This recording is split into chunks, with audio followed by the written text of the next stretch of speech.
Hi, everyone. It's Erin. Welcome to Travel Safety Tuesday. Today, we're going to be talking about securing your doors. So once a week on Tuesday, I just do a little 3 to 5 minute video clip to talk about our personal travel safety so we could stay safe and confident out on the road. I see people joining. Hey, Ryan. Hey, Lisa. Thanks for joining in. And as I think you know, but I am a certified ESD coach. That is empowerment self-defense training.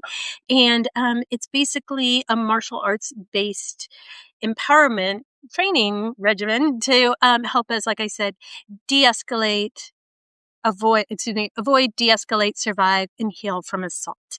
And there are 5 main principles of ESD, and that's think, yell, run, fight, and tell. And so today we're going to talk a little bit more about think. We talked about think last week about situational and self-awareness.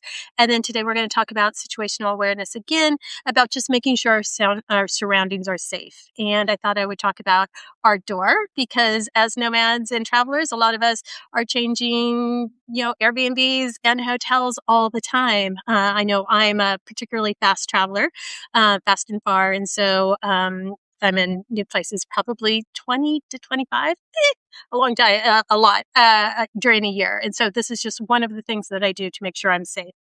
So first of all, when I make a reservation for a hotel room or Airbnb, particularly for a hotel room, I do ask, in the comment section, do you have any requests? I actually put in that I not be on the ground floor. So I want to be on an elevated floor and not the ground floor.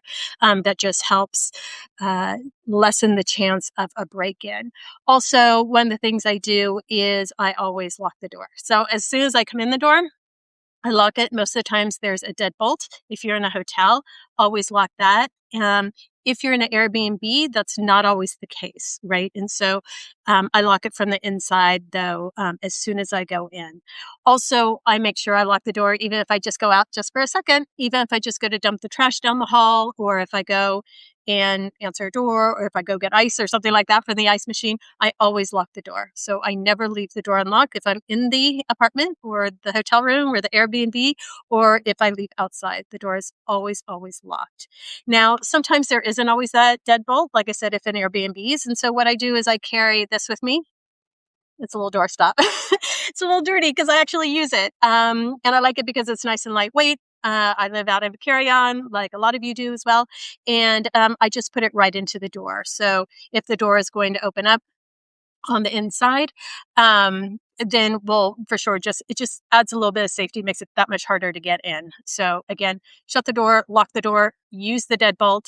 If there's no deadbolt, I definitely use the doorstop. Now, doorstops don't always work because sometimes there's a little step and sometimes they open out and not in and that type of thing. In that case, I actually create a barrier in front of the door. So I don't build a wall or anything like that, but I definitely put a chair there. A lot of times too, I'll just wheel my suitcase in front of the door.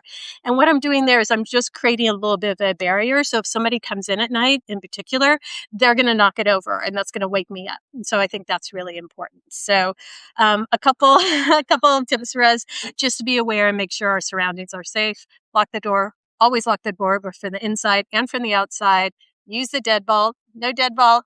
Use the doorstop, no doorstop, create a little bit of a barrier. And I actually do this every time I go in a new place. And one of the reasons I'll do this, I like to always come share an experience. And it's when I was traveling on the Nomad train last year in Central Asia. There was a group of maybe 18 of us and my friends, a married couple, Dina and Tamin. We were all checking in together in a hotel and I got my key card and I went up. I had my own room and I just went in and unfortunately it was their room. So reception had given me a duplicate room and a key card. So I walked in on him and luckily nothing was going on. I think he was in the bathroom. She was doing some yoga stretching on the floor or whatever. We kind of laughed about it and went down, but it's really easy to make a mistake like that sometimes, especially if you're traveling in out of the way places that are a little bit newer to those types of key cards. Or also some things that are like a little nefarious if somebody within working in the hotel obviously has access to your room as well. So again, really, really important just to lock that door and just to make sure that we're safe so we could get good night's sleep and we can relax because that is our home as we travel. So that's about it today. I actually have a post that I wrote, I don't know, a few months ago, maybe 6 months ago.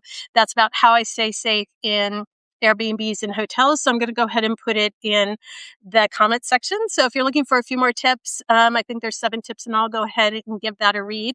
And write in and let me know if you've ever had an experience and how you solve it if you travel on the road and what you do to secure your space. I'm really interested to know.